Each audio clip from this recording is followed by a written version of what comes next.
مين هو الأستاذ ناجي الشهابي؟ انت متهم بالتحريض على كراهيه وازدراء دولة صديقة امريكا. في الجامعه كنت دائما الاول على طلاب الجامعات المصريه. التهمه الثانيه انت متهم بالتحريض على كراهيه وازدراء دوله صديقه اسرائيل. طب خد فرصه عشان تفكر. قلت له لا مش هفكر، يعني انا من رئيس الحزب الوحيد في مصر اللي تعرضت للاعتقال. ممكن يبقى يعني خليفة طلعت حرب من المصريين اللي موجودين دلوقتي. لا مفيش حد. لحد الحرب العالميه الاولى كانت الارض العربيه كلها ارض واحده، مفيش حواجز وملكيه بينهم. اللي قالوا فيها العراق هدف تكتيكي، السعوديه هدف استراتيجي، مصر الجائزه الكبرى. أستاذ ناجي، ازي حضرتك؟ الحمد لله. أهلا بيك في برنامج بتاعنا 20 سؤال البرلمان. يا اهلا وسهلا. حابب الأول نعمل مقدمة كده لطيفة عن مين هو الأستاذ ناجي الشهابي. عايزين نتعرف على حضرتك. احنا المحتوى بتاعنا اساسه ان احنا عايزين ننشر فكر عن البرلمان، عن النواب، عن المرشحين. عايزين الناس تتعرف عنهم اكتر، الناس تتعرف عليهم وعلى شخصياتهم، يعرفوا ان دول بني ادمين زيهم زينا. عايزين نتكلم بلغة الشباب شوية، نوجه للشباب معلومات، نوجه لهم رسائل، يتعرفوا اكتر على ايه هو مجلس الشيوخ وايه هو مجلس النواب، دور الناس فيه عامل ازاي، ويبقى عندهم دور فعال اكتر في الحياة السياسية.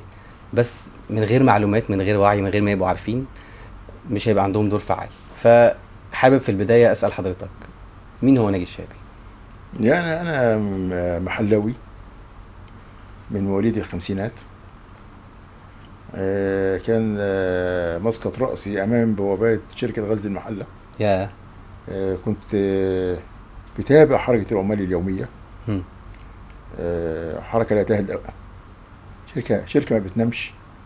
طبعا 3 ورادي عشتها.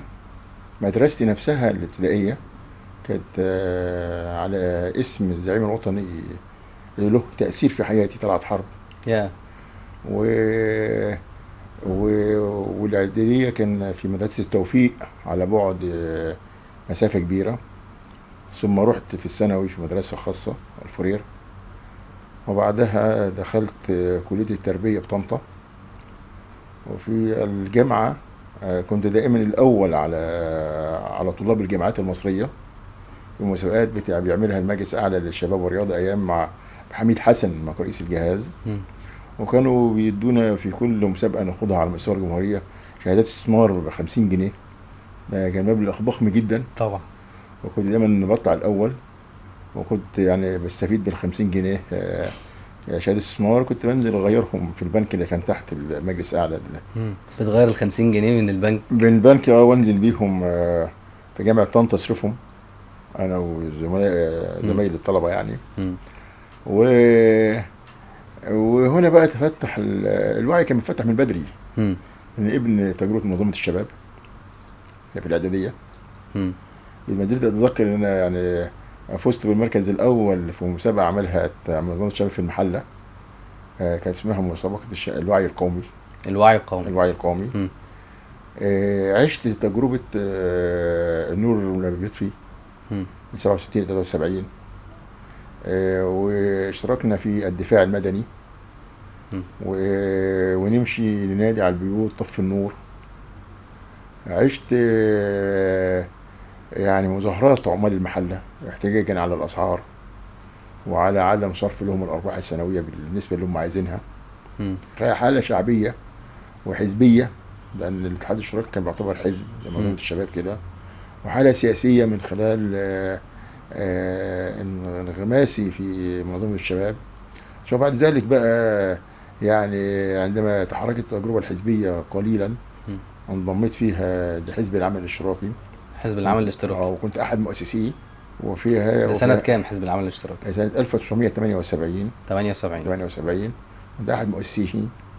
وفي هذا الحزب انا اسسته في المحلة، وكنت امين عام حزب العمل في المحلة. ثم بعد ذلك امين عام مساعد حزب العمل في الغربية. ثم في انتخابات اللجنة التنفيذية لحزب العمل تم انتخابي من بين كوادر الجمهورية عضوا باللجنة التنفيذية العليا، دي على مستوى قيادي في الحزب. وبعد ذلك اصبحت عضو هيئه مكتب وامين عام مساعد للحزب، ثم امين صندوق سنه 86. وبعد ذلك بقيت امين عام مساعد الحزب وامين لجنه الانتخابات المركزيه. وحصل خلاف بيني وبين بعض وكالات الحزب الاعتراضي على تصميم جماعه الاخوان اللي اتحالفنا معاها في 87 انها تسيطر على الحزب العمل تنظيميا. فامام هذا الخلاف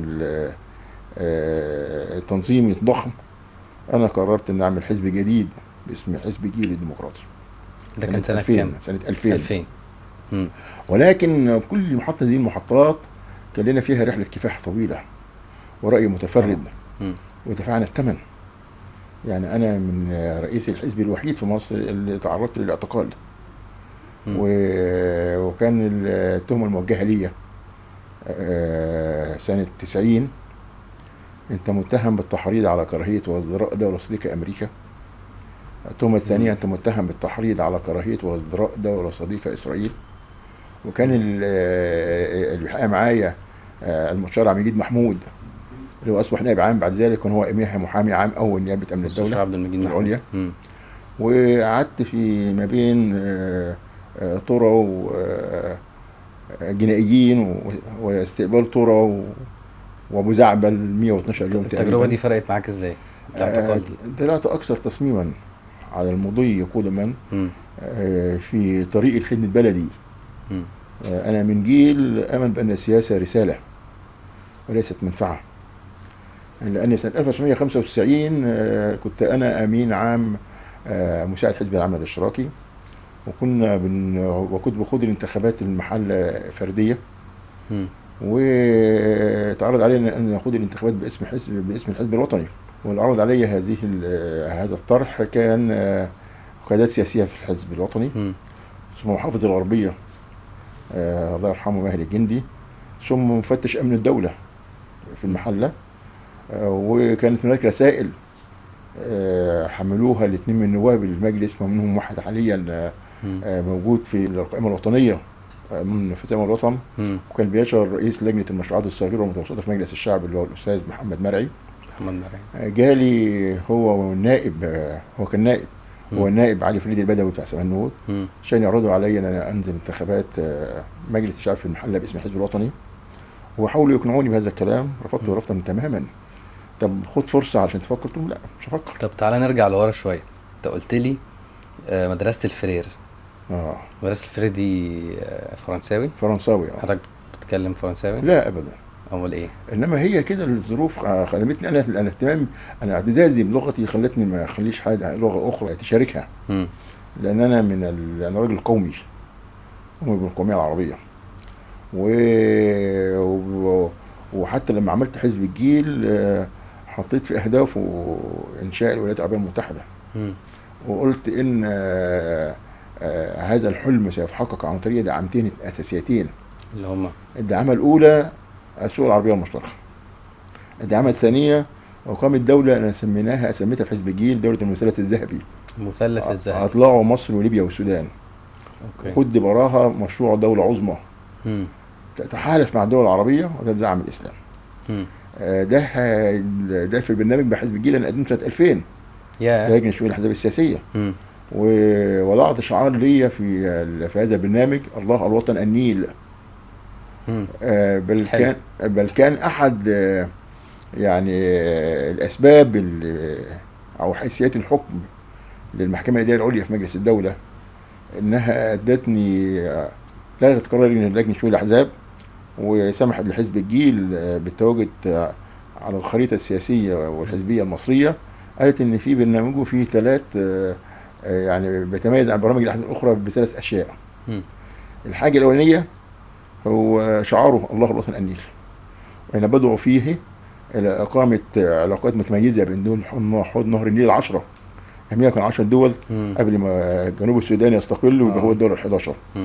وإن أنا كنت برى أن لابد أن يكون هناك يعني علاقات متميزة تنتهي إلى تكامل ثم اندماج كمان. على أساس النيل بيربط بين هذه الدول كلها وعشان الحياة فيها طبعا. وإن يكون لها يعني أمانة عامة يترأسها مصري ويكون لها مقر علني للقاهرة.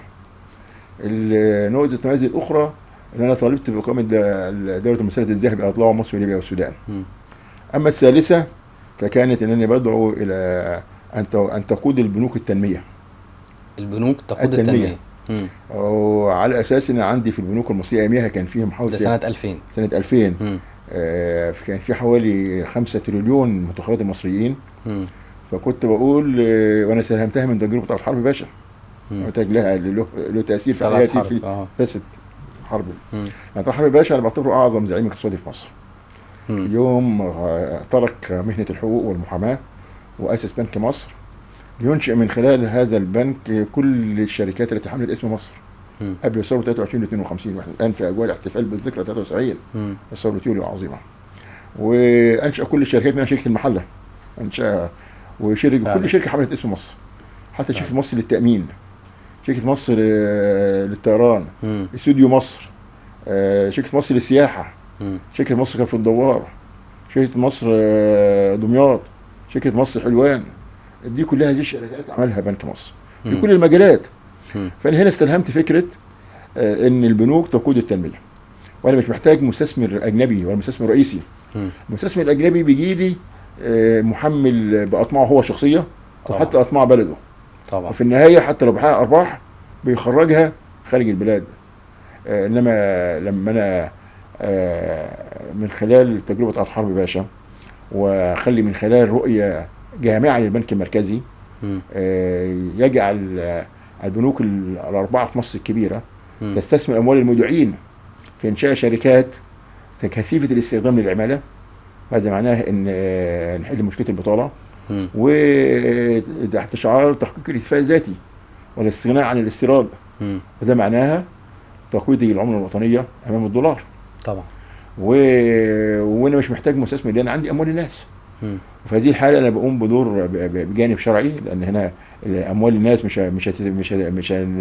مش هتتاكل في القروض والربا والفوائد، ولكن هيتم استغلالها في اقامه مشروعات. هذه المشروعات هتعود بالنفع على البلد من خلال وهتشغل طاقات الشابه العاطله.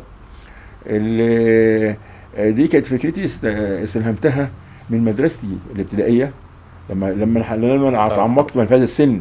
ليه طلعت حرب باشا؟ ليه سمت طلعت حرب. وكنت انا قارئ جدي لان والدي كان عنده مكتبه ضخمه جدا فكنت بقرا فيها، لدرجه ان انا في رابعه ابتدائي كان عندي مدرس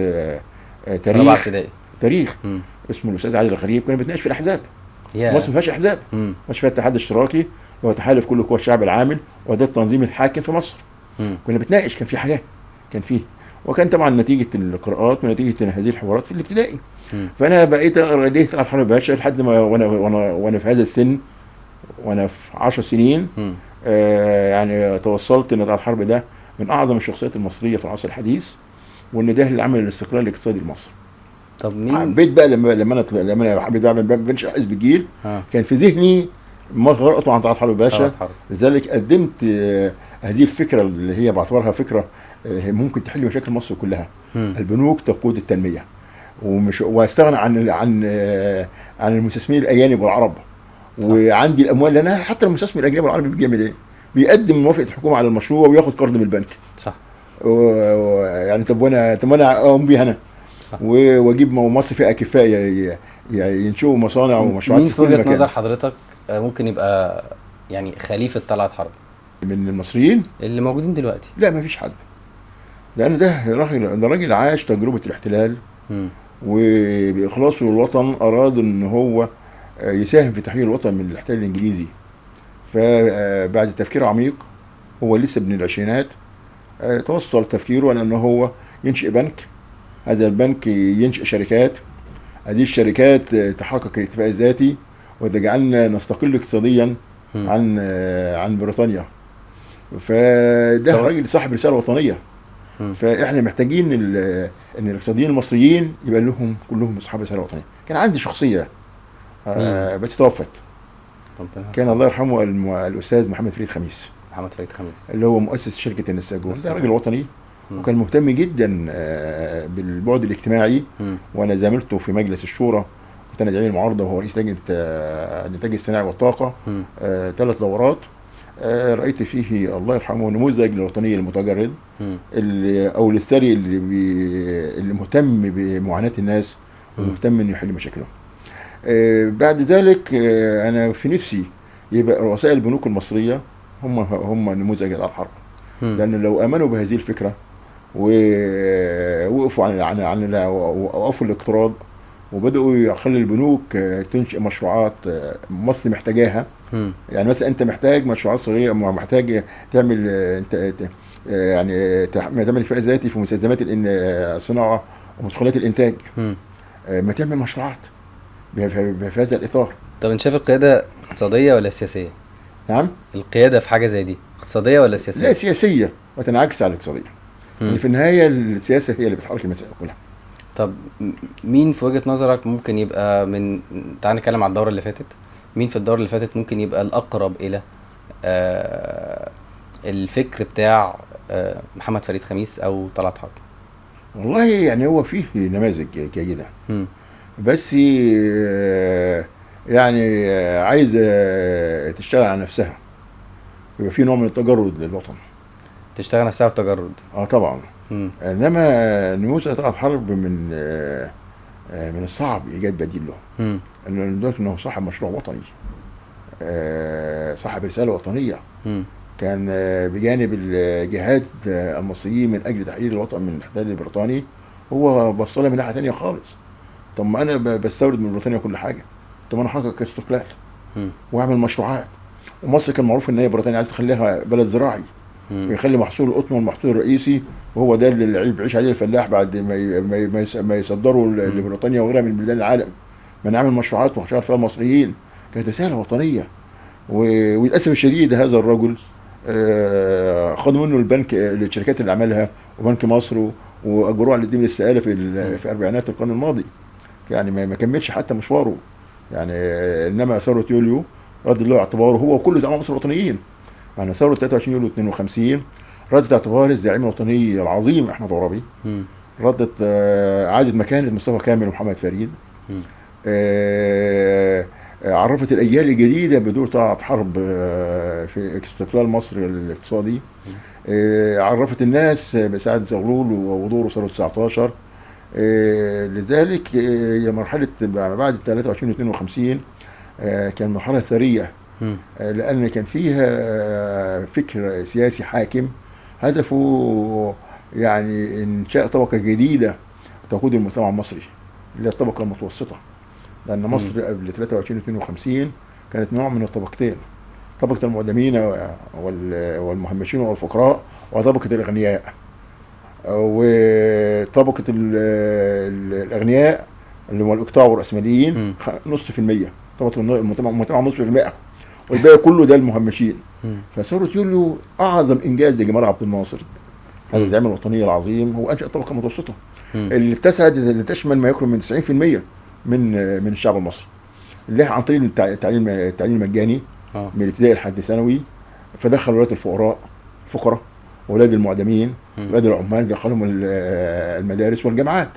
فدول كلهم تخرجوا واصبحوا يعملوا في الوظائف اللي كان عبد الناصر خلال نظام القوى العامله بيوفر لهم وظائف. طب تعالى نتكلم على البرلمان او على الحياه السياسيه والمشهد السياسي.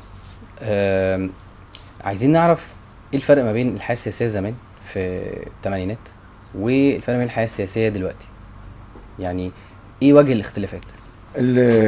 طبعا فرق كبير، لان الحياه السياسيه كانت حياه ثريه جدا اواخر السبعينات وطوال الثمانينات لغايه سنه 90 كانت حياه ثريه. ولدرجه ان عايز اقول لك حاجه، يعني اعلى تمثيل للمعارضه المصريه كان في برلمان 87 وصلت المعارضه فيه 100 كرسي. كان في كام حزب تقريبا 87؟ هم مصر كلها كان قبلها 5 احزاب، ودلوقتي تقريبا 200. لا 84 حزب قانوني دلوقتي. 100 حزب، 84 حزب. 84 حزب قانوني والباقي احزاب متنازع عليها. فما تحسبوش يعني. انما زمان كان اللي موجود كله حزب الوطني، حزب مصر العربي الاشتراكي، حزب الاحرار، حزب العمل الاشتراكي، حزب الوفد، وبعدهم جه وحزب التجمع التقدم الوطني الوحدوي، وبعدهم جه حزب الناصري. يعني ايه حزب؟ يعني تخيل كده احنا بنحكي لولد او بنت عندهم من 10 ل 15 سنه، يعني ايه حزب؟ الناس حالمين ناس حالمين. بمستقبل افضل لبلادهم مم. من خلال بيحلموا بالتغيير. مم. هذا التغيير لن يكون الا تغيير سلمي. هذا التغيير السلمي لن يكون الا من خلال جماعه سياسيه. مم. هذه الجماعه السياسيه الدستور حمى اصحابهم، حماها مم. وحمى اعضائها عن طريق الماده 5 من الدستور اللي بتقول لك النظام السياسي في مصر يقوم على تعدد الاحزاب. مم. أن أصبح نظامنا السياسي شرطه أن هو على تعدد الأحزاب، مم. وبالتالي هنا أصبح في حزب. هذا الحزب من حقه أن هو ينزل الناس، له برنامج. هذا البرنامج المفروض فيه حلول لمشاكل الناس كلها، مم. وبيسعى إلى استقطاب جماهير الشعب إلى هذا الحزب، وبيخوض انتخابات بشرط أن تكون حرة ونزيهة مم. على حد إشراف قضائي في كل مراحلها. وهذه الانتخابات الشفافة والنزيهة الحزب ده بيكسب فيها مقاعد. إذا كسب مقاعد كتير بيبقى حزب بيبقى أكبر الأحزاب، مم. وأنت ماشي بقى الأقل فالأقل فالأقل. في النهاية في أحزاب بتمثل المعارضة، وأحزاب تمثل الموالاة، أو تمثل الأغلبية، أو تمثل الحزب الحاكم، مم. الحكومة يعني. ويعني ايه معارضه؟ معارضة يعني أحزاب سياسية لها برنامج، لقيت لقيت برنامجها بيتعارض مع سياسات الحكومة عاملاها. بيتعارض مع السياسات مع بس السياسات، مش بيتعارض مع الحكومه. لا مع سياسات. ما فيش معارضة قائمة على الأشخاص، على معارضة الأشخاص. مم. المعارضة معارضة مبدئية قائمة على سياسات بتواجه سياسات. مم. أنا عندي في برنامجي، يعني أنا في حزبي مثلا احنا يعني ممكن حاطط تقول لنا برنامجي البرنامج بتاع الحزب. الاعتماد على الذات هو جوهر التنمية الاقتصادية، ويجب عدم الركون إلى القروض أو الإعانات الأجنبية. مم. يعني أنا عايز ما اقترضش من الخارج، مم. وعايز لا انتظر مساعدات من احد، وعايز احقق اكتفاء ذاتي. فمعناها ايه؟ اهتم بالصناعه مم. واهتم بالزراعه، بحيث احنا رافعين شعار في حزب الجيل، يعني ناكل من فأس فلاحنا، ونلبس من سواعد عمالنا، ونتداوى من شركات الدواء المصريه، مم. ونتعالج في مستشفيات الدوله، الحكومه المصريه والدوله المصريه. ده ده شعار رئيسي. اذا لقينا بقى حكومه بتعمل عكس هذا يبقى احنا معارضين لها. لان الحكومه بتوسع في الاقتراض يبقى احنا معارضين. مم. لان حكومه ماديه يعني حيز كبير للاستيراد على حساب الصناعه المصريه وعلى حساب الزراعه المصريه، يبقى احنا معارضين لهذه السياسات. هذه السياسات. ونطالب بقى الحكومه بانها تغير هذه السياسات، مم. ولها انها السياسات ديت لن تعود بالنفع على الشعب من خلال يعني معارضه عاقله رشيده، لا تعتمد على الصوت العالي، وانت تعتمد على طرح الافكار من خلال برامج محدده على الراي العام وعلى الحكومه. مم. طب ايه اهم محاور البرنامج بتاع الحزب؟ لا، حزب الجيل اولا قلت لك حزب قومي. مم. يعني بيحلم بأمة عربية واحدة. مم. وعشان كده بيدعو إلى إقامة الولايات العربية المتحدة. وبيقول لك إن هذه الوحدة بتمر عبر طريقين لا ثالث له. أول حاجة إن إحنا نهتم بالسوق العربية المشتركة، مم. ونخليها حقيقة واقعة على الأرض العربية من المحيط إلى الخليج. مم. ونخلي إن نضم العرب كلهم في تكامل في السوق العربية المشتركة، في تبادل بين العرب وبعضهم البعض. مم. اما الدعامه الثانيه اللي هو احنا في دوله احنا بنراها مشروع دوله عظمى في حزب الجيل سميناها دوله المثلث الذهبي. مم. اطلع هذه الدوله مصر العربيه، السودان، ليبيا. ومصر بها الثروه البشريه، السودان بها الثروه الزراعيه، مم. 200 مليون فدان صحيح للزراعه. ليبيا فيها الثروه البتروليه والنفطيه، وبالتالي فيها مقومات الثروه الثلاثه موجوده في هذه الدول الثلاث. فلو عملناها دوله واحده، وهي كانت دوله واحده طول عمرها، ففي هذه الحاله هي ممكن هذه الدوله تجذب الدول العربيه الاخرى من اجل اقامه حلمنا. العرب كانت امه واحده لغايه تفقيد سايكس بيكو، ما كانش بعيد قوي. بعد الحرب لحد الحرب العالميه الاولى كانت الارض العربيه كلها ارض واحده، ما فيش حواجز وملكيه بينهم، الى ان جه وزير خارجيه بريطانيا وفرنسا سايكس وبيكو، عملوا اجتماع وقسموا النفوذ. قسموا الدول العربيه بعد الحرب العالميه الاولى الى دول تابعه لفرنسا، واخرى محتله بريطانيا.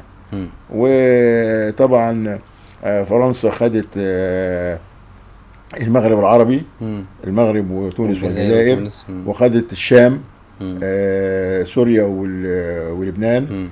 وبريطانيا خدت فلسطين، وهي كانت موجوده في مصر ومعاها السودان.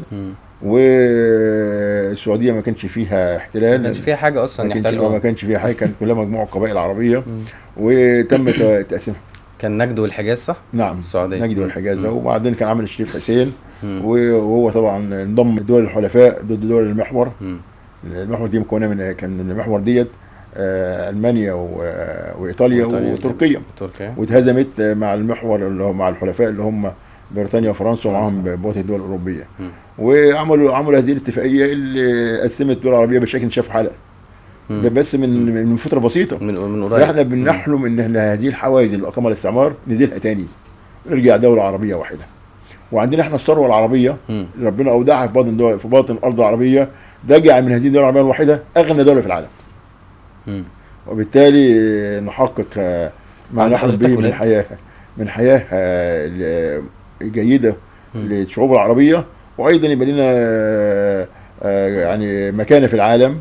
ومن خلال هذه الوحده يعني نستطيع ان نواجه الاعداء، ويبقى ساعتها ما يبقاش في فلسطين محتله، تبقى فلسطين دوله عربيه كمان من حزب الجيل، من المحيط بالدوله العربيه من البحر الى النهر، دوله يعيش على ارضها اهل الشرائع الثلاث، المسلمين مع المسيحيين مع اليهود، وعظمتها القدس بقسميها الشرقيه والغربيه. ده حلمنا في حزب الجيل، وبنرى ان هذا الحلم قابل للتنفيذ، بس يبقى فيه اراده سياسيه لدى الحكام العرب، ويمكن تترجم الى واقع عربي. عايز اسال حضرتك، عند حضرتك اولاد؟ الحمد لله، عندي ولدين وبنت. ما شاء الله. عندي بيشتغلوا في العمل العام برضو؟ بس يعني كلهم في العمل العام طبعا. متاثرين بتجربتي يعني. عندي الدكتور ابراهيم ناجي الشهابي، ده نائب محافظ الجيزه ما شاء الله، من سنه 2018. ما شاء الله. وهو يعني تجربه محتاجه تدرس، لانه هو عاش التجربه السياسيه بتاعتي كلها، وكان عارف كل الانتخابات اللي باخدها في المحله. وحتى المظاهرات اللي كنا بنخوضها من اجل يعني الوقوف ضد العدوان الامريكي على العراق شاركني فيها. وبعدين كان عنده كام سنه؟ كان في اولى ثانوي. لا كان صغير جدا. لا ده حضر لي مؤتمرات، وكان في ابتدائي وفي حضانه. لا وبدا من بدري. يعني انا كنت بقود انتخابات من 87 في المحله، وعنده لسه يعني 4 سنين كان بيحضر هذه المؤتمرات. ما شاء الله. وحضر كل بقى مؤتمراتي كلها، وكل المعارك الانتخابيه خاضها بحضور واضح. يعني ما كانش ما كانش ضيف، متربي في المطبخ الانتخابي يعني. كان مشارك. وعلشان كده هو من الجيل اللي اسس تنسيق شباب الاحزاب والسياسيين.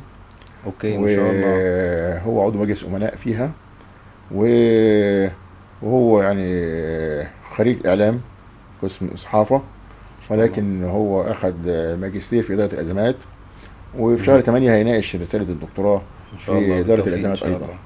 وهو عقليه سياسيه وفكريه ضخمه جدا. لما ارى مثلا عندي مكتبه فيها اكثر من 1000 كتاب اقراهم كلهم. ده ابراهيم الكبير. ده ابراهيم الكبير. وبعدين عندي اقبال، دي سميتها على اسم والدتي، لانها اتولدت ووالدتي كانت في المستشفى وتوفت بعد 5 ايام من ولادتها، فسميناها باسمها يعني. ودي عايشه معايا في البيت برضه يعني. انا بني بيت في التجمع الاول من سنه 2000. ما شاء الله. وفي ولادي الثلاثه يعني، كل واحد منهم قاعدين كلكم في بيت عيله؟ كل واحد، لا بس كل واحد واخد شقه منفصله يعني. مفهوم. البيت الفيلا مبنيه على شقتين، كل واحد واخد شقه ومستقله بذاتها. بس في النهايه الاحفاد بيطلعوا معايا، بيقعدوا معايا بالليل بقى. طبعا عز الولد، ودي المتعه الحقيقيه. انا عايز الولد فعلا يعني متعتي الحقيقيه ان اقعد مع احفادي يعني. ومصطفى ده برضه هيناقش رساله دكتوراه يعني هي في اغسطس يا في سبتمبر. ما شاء الله. وهو برضه يعني في تنسيق شباب الاحزاب والسياسيين، وهو امين عام مساعد حزب الجيل مم. من الشباب. يعني عن حزب الجيل مم. يعني متوسط اعمار القياده فيه تحت ال40. يا دي حاجه كويسه جدا. اه طبعا. كويس جدا. يعني انا ما عنديش شباب يعني. شباب، كل مم. مجموعه شبابيه يعني. انا مم. نقلتها انا الاخرى يعني. مم. يعني جددت شباب الحزب وفي الحوار الوطني وفي الحوار الوطني قدمت هؤلاء الشباب جميعا. مم. انه قدموا الملفات بتاع حزب الجيل في 113 قضيه. الحوار الوطني طرحهم مجلس الامناء على الاحزاب. انا هذه الملفات اللي عمل فيها رؤيه حزب الجيل هو شباب الحزب من القيادات السياسيه والاقتصاديه والفنيه والثقافيه، وهم كان حضورهم لافت للنظر مم. في الحوار الوطني. وهم حتى الكل بدا ينظر لتجربه حزب الجيل بانها تجربه واعده طبعا. وباحترام شديد جدا. ابراهيم عنده بنتين، مم. فاطمه وفريده. اقبال عندها مشيره وده على اسم زوجتي وعمر. مم. مشيره ديت طالعه تانية ثانوي. ما شاء الله. دي اكبر الاحفاد. اكبر الاحفاد. مم. مصطفى عنده عمر طالع 6 ابتدائي. ما شاء الله. ومالك طالع 3 ابتدائي. بيحضروا بقى حاجات سواء كانت سياسيه، الانتخابات؟ احيانا بيحضروا طبعا. مم. بيحضروا احيانا طبعا. الابناء كلهم بيحضروا. مم. الاحفاد عندهم هذا الشغف. عائله سياسيه جدا. طبعا هي عائله سياسيه وانا لم اكن حريصا ان تكون سياسيه. مم. ده هم اللي بدأوا شيئا فشيئا في الدم. في الدمج والمتابعه. مم. مم. واعتقد العالم كله عارف نظام العائلات السياسيه. مم. يعني العائلات السياسيه ليست جديده على مصر. مم. مصر كان فيها عائلات سياسيه قبل 23 يونيو 52، والعالم كله فيه عائلات سياسيه. انت تسمع عن عائله كينيدي، تسمع عن عائله بوش، تسمع عن عائله كلينتون. فالعائلات السياسيه ده معروف في العالم كله.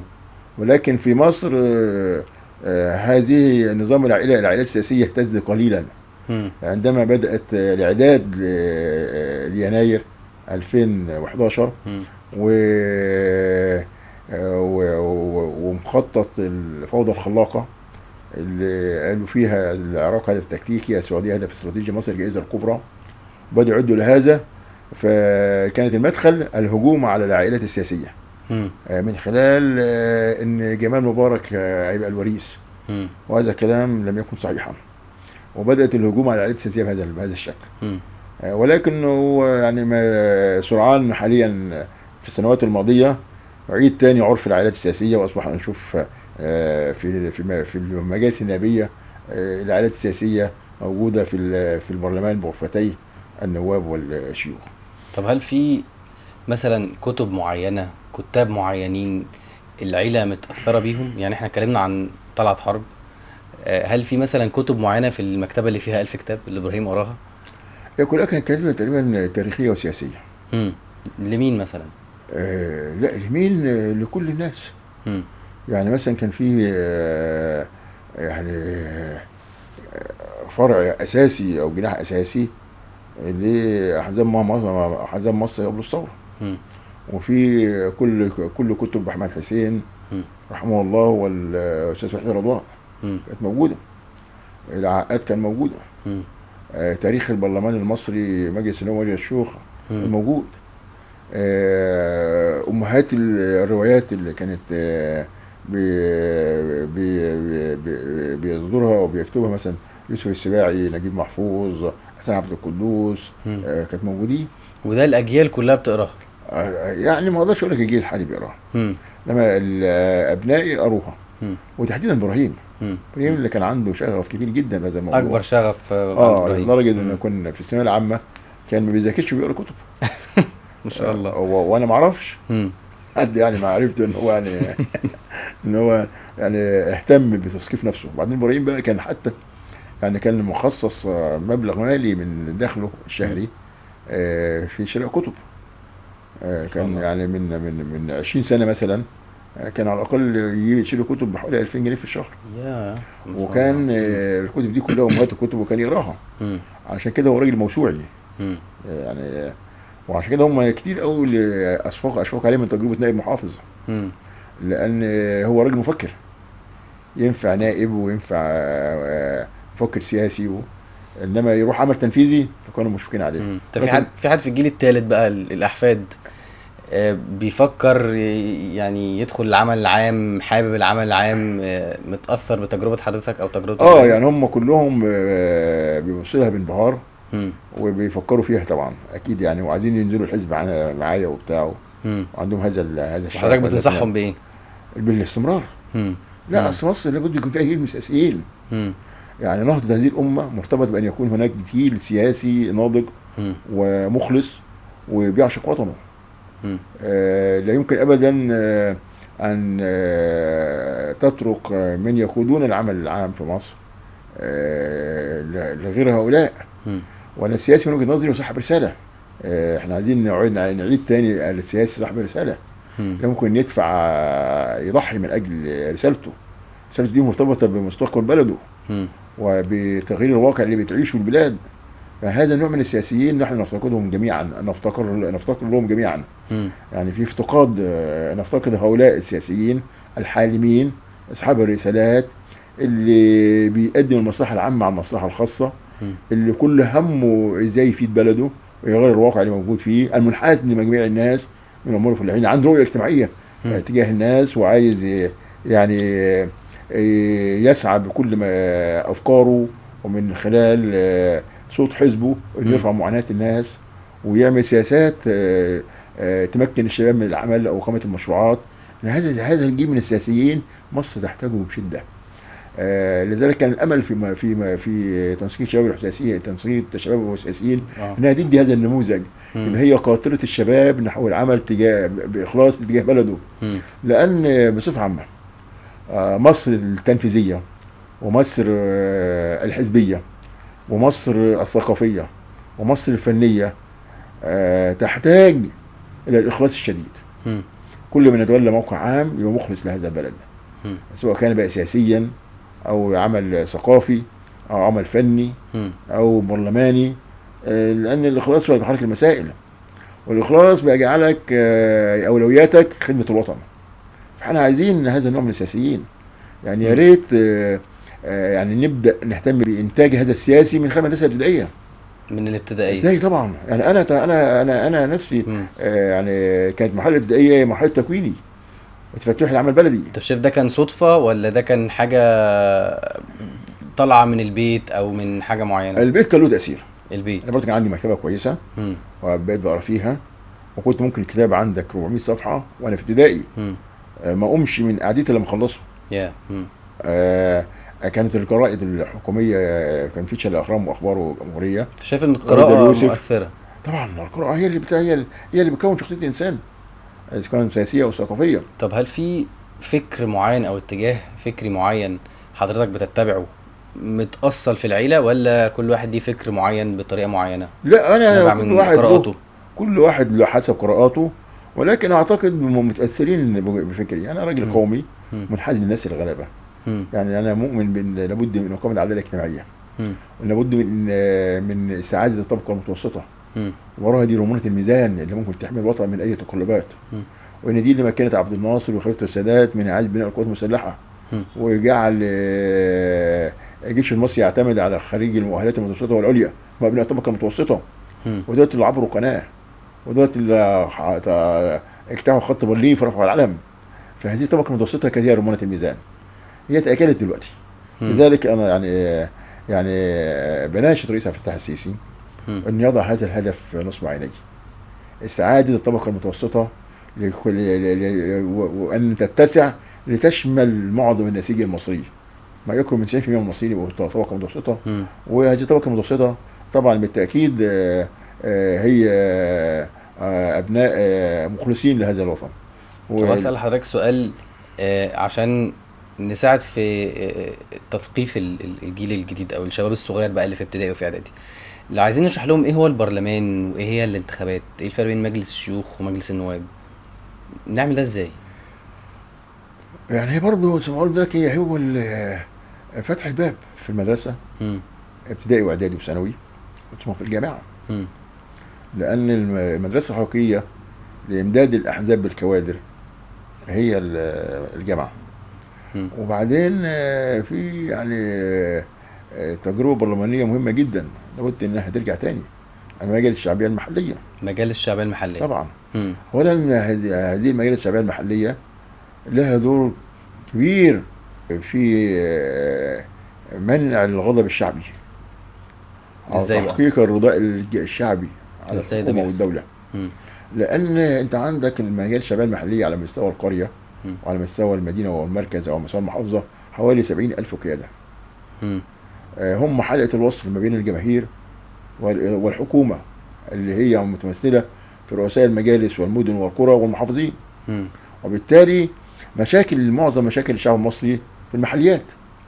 له مشكله مع رئيس القريه، له مشكله مع رئيس المركز او المدينه، له مشكله مع المحافظ. المواطن مش المشاكل دي دورها فين من النواب ومن الشيوخ؟ ما لسه هيجي لك. فالمجال الشعبيه المحليه، اعضاء المجال الشعبيه المحليه بيحملوا هذه المشاكل وبيحلوها. 80% من مشاكل الشعب المصري تنتهي وتتحل في المحليات.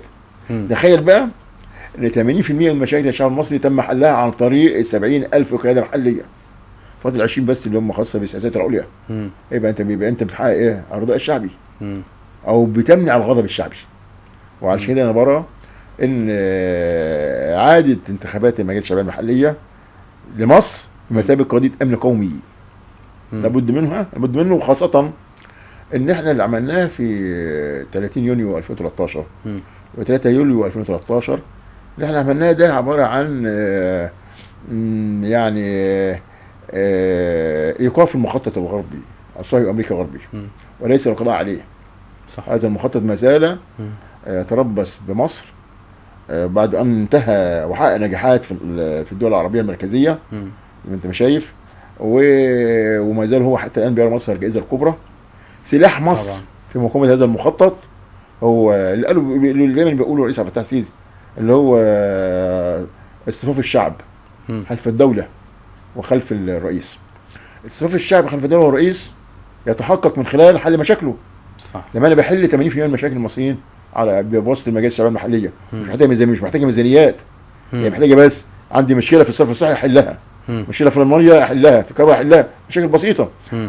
يبقى ده مش هيرتفع، يبقى في رضا شعبي على الرئيس وعلى الحكومه. بقول لك دي قضيه امن قومي، لانها بتخلي الشعب يتراص خلف الرئيس وخلف الدوله، وهي بتواجه المخطط الصهيوني امريكا الغربي المتربص مصر حتى الان. ثم عضو مجلس الشعبيه المحليه دي بقى هو هي بيتدرب في المجالس الشعبيه المحليه على كيف يكون نائبا. بيتدرب عشان يبقى نائبا. لذلك النائب الجيد كان عضو مجلس محلي. انا كنت زعيم المعارضه في مجلس الشورى 4 دورات ما شاء الله. وكنت بقدم في المشروعات القانونيه اللي بتقدمها الحكومه، كنت انا بقدم مشروعات بديله موجهه لها، تعديلات يعني، بحيث هذه التعديلات تلاقيها هي بالظبط تساوي المشروع بتاع الحكومه. يعني مشروع الحكومه فيه 100 ماده، كنت بقدم تعديلات في 101 ماده، مش 100 بس. حتى ماده الديباجه كانت الحكومه بتغفلها، وحسب النص الدستوري لابد ان يكون في ديباجه القانون وبعد العرض على مجلس الدوله. كانت الحكومه بتغفل، كنت انا اعمل تعديل بقى في الديباجه خلاف المواد كلها، اطالب يعني ايه باضافه في الديباجه بعد العرض على مجلس الدوله. كان 30% على الاقل من تعديلاتي، وانا بس ليا كرسي واحد بس، انا فرد واحد بس في المجلس، كان بيتم الاخذ بها بالاغلبيه. ده انهي مجلس؟ مجلس شورى. سنه كام؟ من كل السنوات اللي قلت 4 دورات 3 دورات منهم الاخوان. انا كنت زي المعارضه ايام الاخوان.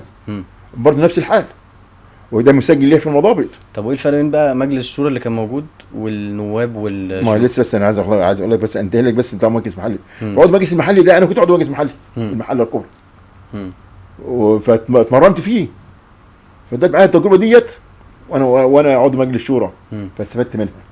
عشان كده المحليات هي المدرسه اللي بتؤهل لعضو مجلس نواب او عضو مجلس شورى فاهم دوره وفاهم صلاته وفاهم صلاحياته.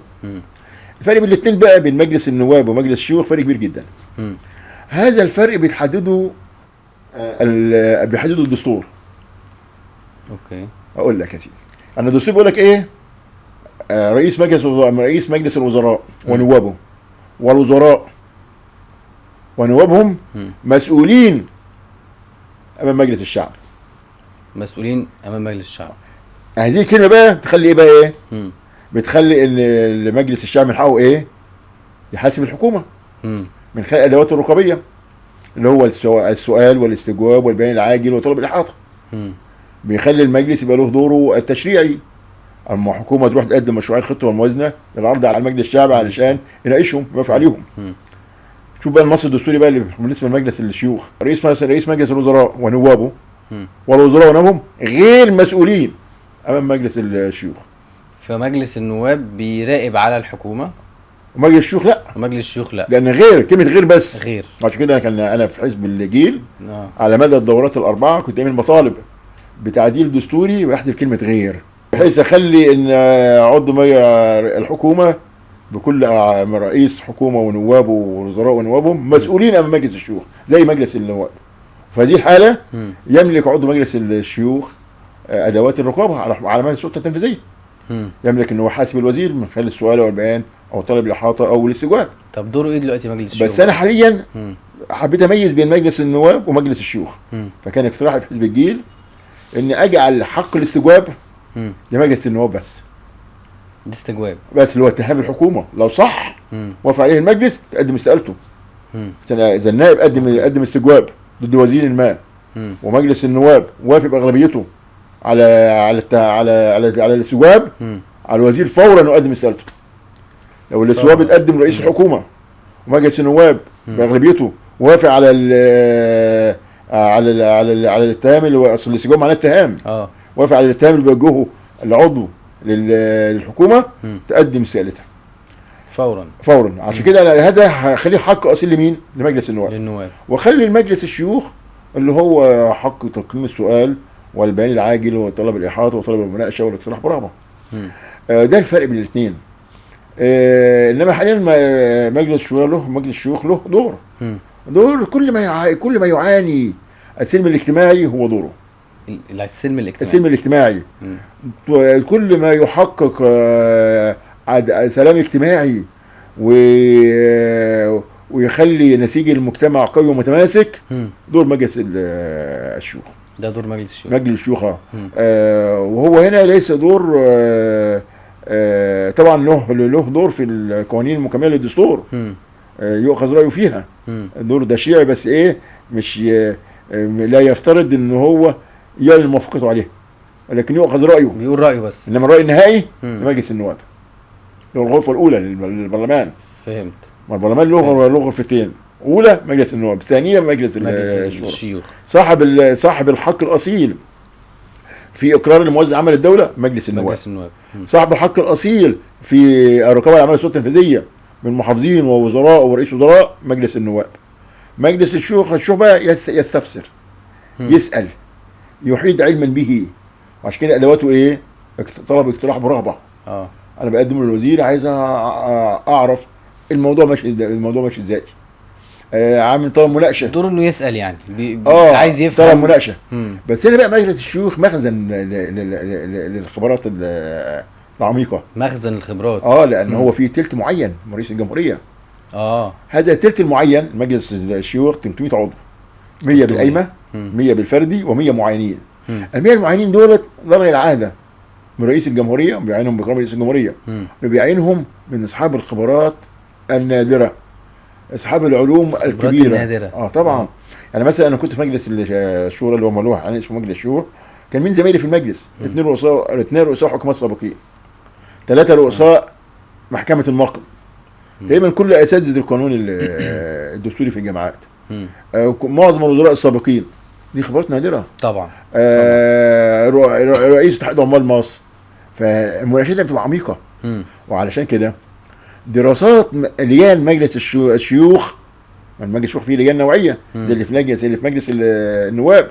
بس هنا مهمتها ايه؟ دراسه، تدرس كل الدراسات اللي عملتها لجان مجلس الشيوخ. لو اخذت بيها حكومات مصر السابقه ما كان عندنا مشاكل اصلا لان هم عقول مصر قاعده وبلا ضغوط، ناس قاعدين. الحاجات دي موجوده على طبعا الانترنت. موجودين في مضابط، موجوده على الانترنت. امال ايه وتلاقي على النت موجودين طبعا. ده خبرات دراسات على اعلى مستوى. بقول لك يعني خبرات مصر المتراكمه، كبار عقول مصر دي حاجه كويسه جدا. قاعد بيقعدوا بلا ضغوط، لا في اعلام بيسيطر، ولا في نائب ولا في شعب بيجلد النائب. قاعدين بيدرسوا ويقدموا دراسه لحل مشكله ما، بيعملوها حسب الواقع والكتاب. فهذه الدراسات لو الحكومات استفادت منها كانت حلت مشاكل مصر كلها. طب هسأل حضرتك سؤال، احنا نازلين انتخابات مجلس الشيوخ. نعم. في حضرتك نازل ولا في؟ لا انا عندي مرشحين نازلين، 10 مرشحين 10 مرشحين. اخترناهم ازاي؟ شباب كبار؟ لا انا اخترتهم من قيادة الحزب، كلهم شباب. قيادات الحزب شباب كلهم شباب، اكبرهم تحت ال 45 سنه. واو. والباقي كله من 35 ل 45، لان سن مجلس الشيوخ بيشترط حاجتين مهمين جدا: السن 35 سنه اللي هو كلنا 35 سنه، والمؤهل كله على المؤهل عالي. المؤهل العالي اللي هو بكالوريوس او ليسانس. تمام. دول كلهم قيادة حزب الجيل. وعشان كده انا ما عنديش ما عنديش حد من بره الحزب ترشح. طب دول خبراتهم ايه بقى؟ خبراتهم ايه؟ خبراتهم في مجال عملهم طبعا متميزين جدا. ثانيا هم خبرات سياسيه، قيادات سياسيه على مستوى المحافظات وعلى مستوى بعضهم عنده خبرات اقتصاديه عاليه. بعضهم حالم بانه يلعب دور لصالح بلده، وان كان كلهم تقريبا حالين بهذا الدور، وان هم يمارسوا كل صلاحيات عضو مجلس الشيوخ بقوه واقتدار، وان هم بنقدم له نموذج جديد من النائب السياسي اللي هو شكله عامل ازاي؟ اللي هو يكون خارج مدرسه حزبيه، مدرسه سياسيه. احنا ما عندناش. احنا عندنا حاليا رجال اعمال، رجال اعمال بيتواجدوا في الائمه الوطنيه، وبعضهم بيتبرع، وهذه القائمه تبقى قايمه وحيده وبتنجح. طب انت شايف السنه دي في حاجه مختلفه، او الدوره دي في حاجه مختلفه في الانتخابات؟ لا زي انتخابات 2025 زي 20 هل هي مسرحيه؟ طيب شوف، انا ما اقدرش اقول مسرحيه، ولكن كل واحد حسب وجهه نظره بيعمل. يعني الاحزاب المصريه ارتضت لنفسها انها تنتظر ان تكون في القائمه الوطنيه، وهذا الانتظار جعلها تفقد فرصه ان تعمل قايمه منافسه. وبالتالي القايمه الوطنيه ديت هتنزل انتخابات وحيده، وهتنزل لازم تنزل لانها حسب الدستور بتجيب 5%، لازم تجيب 5% من الاصوات الاخرين. ده امامها معترك صعب انها تحشد الناس للنزول، لان 5% من الاصوات الناخبين عدد كبير مش عدد صغير طبعا. اضرب بقى في عدد الناخبين واصلين كام، 60 ولا 70 مليون، اضرب 5% عدد كبير، يعني حوالي 12 او 13 مليون مصري عايز ياخدهم. طب احنا عندنا حد في القايمه؟ لا ما عندناش في نعمل، عندنا 10 فردي. 10 فردي. عن محافظات ايه بقى؟ القاهره لنا مرشح امين حزب الجيل في القاهره الجديده، الدكتور مهندس محمد همام. عندنا في الجيزه فيه المستشار محمد الدكوري. عندنا في السويس المهندس أسامة. عندنا 4 في الدقهلية، 3 في البحيرة. احنا مسيطرين في القاهرة والدقهلية. وبعدين في البحيرة والدقهلية. انما الباقي بقى كان ليه 14 مرشح تاني تم رفضهم. اترفضوا الاسباب وهي ده من الحزب ولا اترفضوا من اللجنة العليا؟ لجنة الانتخابات. بس اسباب وهي يعني ايه؟ في رفض ان زوجته ما وقعتش على اقراض ذمه ماليه. وتروح القضاء الاداري يرفض، وتروح المحكمه الاداريه العليا يرفض. ان هو في فيش التشبيه بتاعه ما قدموش في الميعاد. ان كشف الطبي بتاعه ما جابوش الكترونيا. برغم ليس مطلوب ان يجيبه الكتروني. ما هو جابه من المستشفى وقدمه. دي كلها اسباب وهيه جدا، ولولا هذه الاسباب الوهيه لان براها لم تحدث من قبل كان بقى عندنا 24 مرشح. وده عدد كبير، ربع مرشحين فردي كلهم 100. ده كان عدد كبير، وده يقول لك قد ايه حزب الجيل استفاد من الحوار الوطني. مثلا في انتخابات 2020 كان مرشح وحيد بس. 2020 كان مرشح وحيد في الفرد شورى.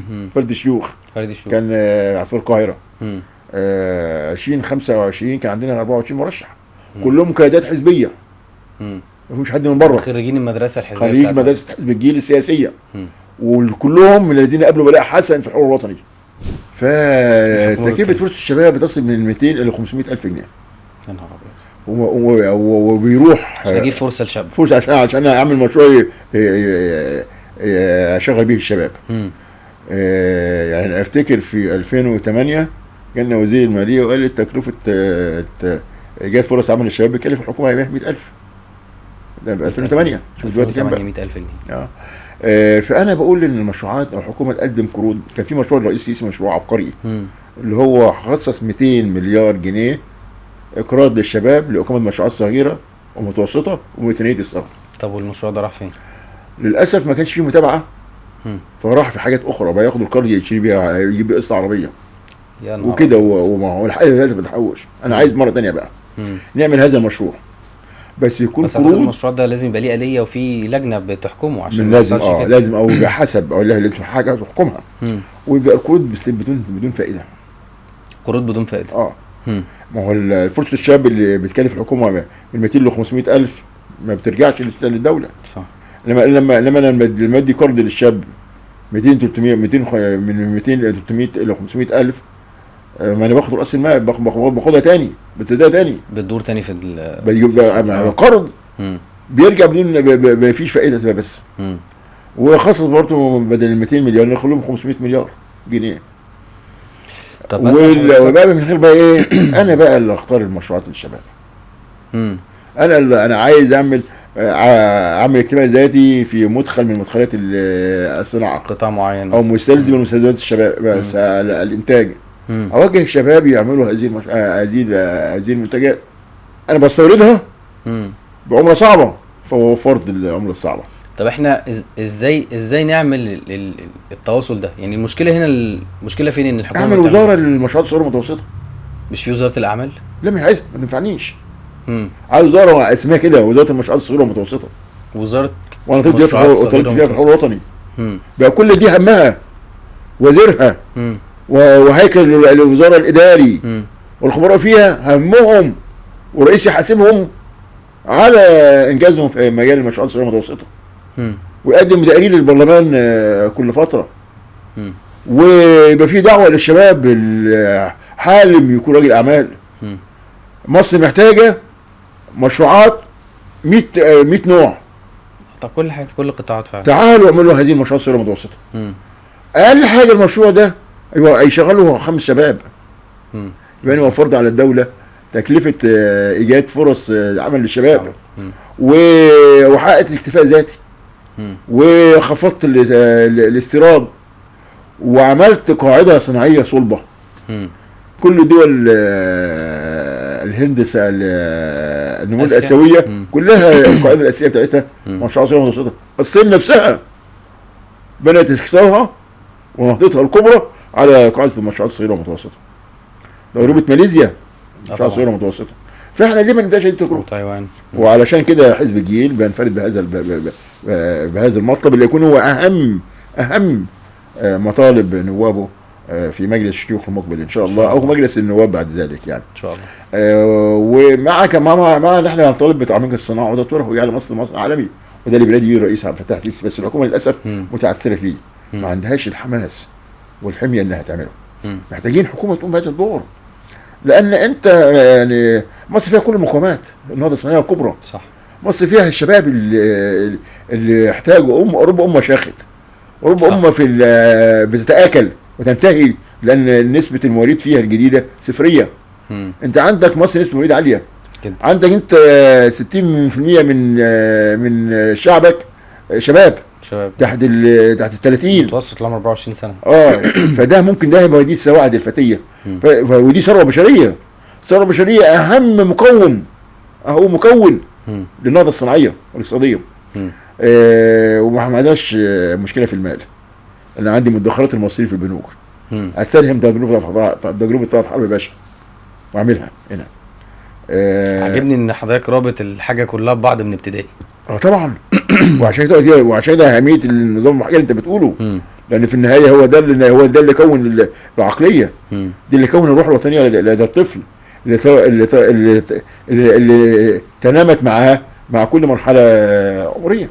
طب تقييم حضرتك للدوره اللي فاتت في مجلس الشيوخ ايه؟ يعني تعالى دي رقم من 10.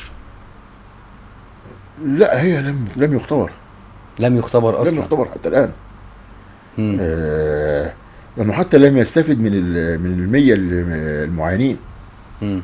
للاسف الشديد يعني. واصل برضه عايز اقول لك حاجه، احنا لما عدلنا الدستور ورجعنا مجلس الشيوخ، رجعناه حسب ما صدر ايام رئيس السادات سنه 80.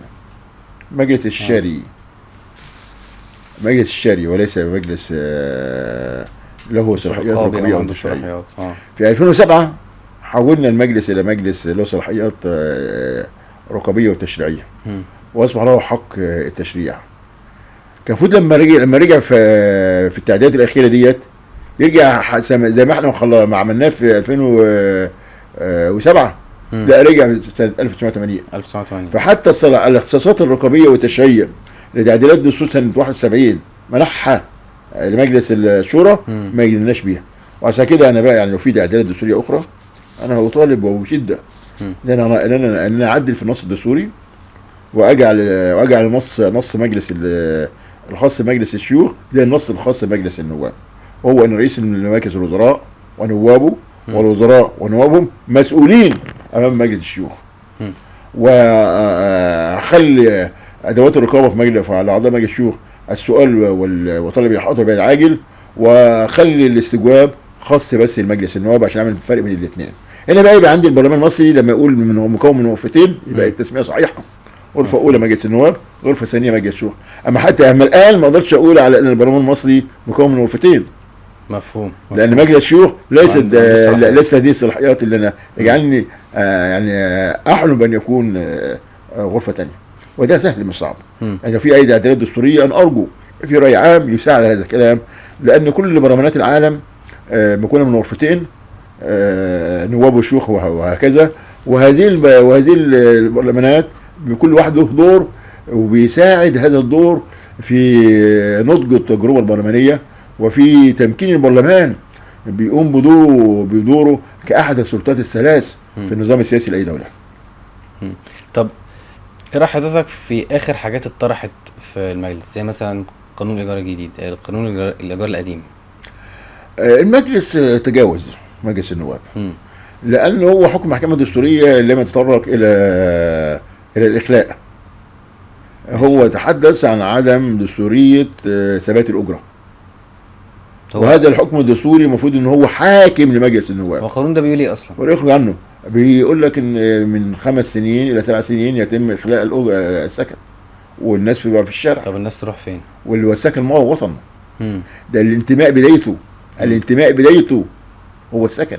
يعني رئيس السادات ما زلت اتذكر له يعني توجيهات لحسب الله الكفراوي رحمهم الاثنين، وبيقول له بيع الاراضي للناس بسعر بسيط. فهو قال له حتى ده السعر ده اقل من سعر ايه اللي هو توصيل الخدمات لهم، الترفيق يعني. قال له حسب الله المواطن اذا ما كانش عنده سكن يأويه يحب البلد ليه؟ ينتمي لها ليه؟ هذا الفهم البسيط بيكسروا قانون الايجار الجديد. طب القانون ده هيتنفذ فعلا؟ ما هو المفروض لما مجلس النواب المفروض ان هو راح رئيس الجمهوريه. حتى رئيس الجمهوريه لم يوافق عليه، وده مفض الدوره البرلمانيه، والرئيس لم يوافق على لم يصدق او يوقع على قانون قانون الايجار الجديد. وبالتالي حسب فهمي لائحه المجلس هذا مشروع القانون لم يستكمل اجراءاته. ان استكمال اجراءاته تصديق الرئيس عليه ونشره في الجريده الرسميه. طب ده يتم بقى الدوره الجايه؟ الدوره الجديده ان شاء الله حسب فهمي انا شخصيا. طيب اخر سؤال هساله لحضرتك، احنا ازاي بنتعامل مع السوشيال ميديا والاي اي الذكاء الاصطناعي والحاجات الجديده؟ ازاي الحزب بيبص للحاجات دي ازاي وبيتعامل معاها ازاي؟ بيتعامل معاها بانها عوامل مساعده له. عوامل مساعده؟ عوامل مساعده له. يعني الاي اي ديت كتير بتساعد الحزب على بلوره مواقفه وعلى اعلانها بسرعه. يعني احنا بنستخدمه فعليا؟ طبعا. يعني طلعنا بيه مثلا سياسات، طلعنا بيه اوراق او اي حاجه. طبعا. امال ايه؟ بس انت بتمد المعلومات، فانت بتديله المعلومات اللي انت عايزها، فهو بيسهل لك الصياغه، بيسهل لك الطرح والعرض. اللي انت ممكن تقع عشان تعمله تقع فيه ساعات، هو بيختصر كذا هذه المسافه تبقى اقل من دقيقه، ثواني. فاحنا بنستخدمها بشكل واسع جدا. وفي الدعايه للمرشحين مجلس الشيوخ بنستخدمها بشكل واسع فعلا. امال ايه. ومعظم الحاجات دي موجوده على صفحه حزب الجيل على الفيسبوك، بحيث ان هي اعلنت موقفنا بوضوح بشكل سريع وبدون تكلفه. طبعا هذه تكلفه مجانيه، وفرت التكلفه. الاستاذ ناجي الشهابي، بشكر حضرتك جدا، رئيس حزب الجيل الديمقراطي. بشكر حضرتك على اللقاء، وبشكر على المعلومات المهمه المثمره، انا اتعلمت منها شخصيا، واتمنى اللي يتفرج على البودكاست يتعلم منها زي ما انا اتعلمت من حضرتك. كان نفسي نطول اكتر من كده، بس وقت حضرتك مزنوق جدا، انا متفهم. وطبعا الدور الرابع كان قصه كبيره. الحمد لله. بشكرك على اللقاء، وبشكرك على وقتك جدا جدا. انا بشكرك وبشكر كل يعني الزملاء الموجودين في الاستديو، وهي تجربه جديده ولكن اراها سوف تكون تجربه مثمره. واعتقد ان تكرار مثل هذه التجربه مع اناس يمتلكون الخبره سوف تكون فائده كبيره جدا للجيل الجديد.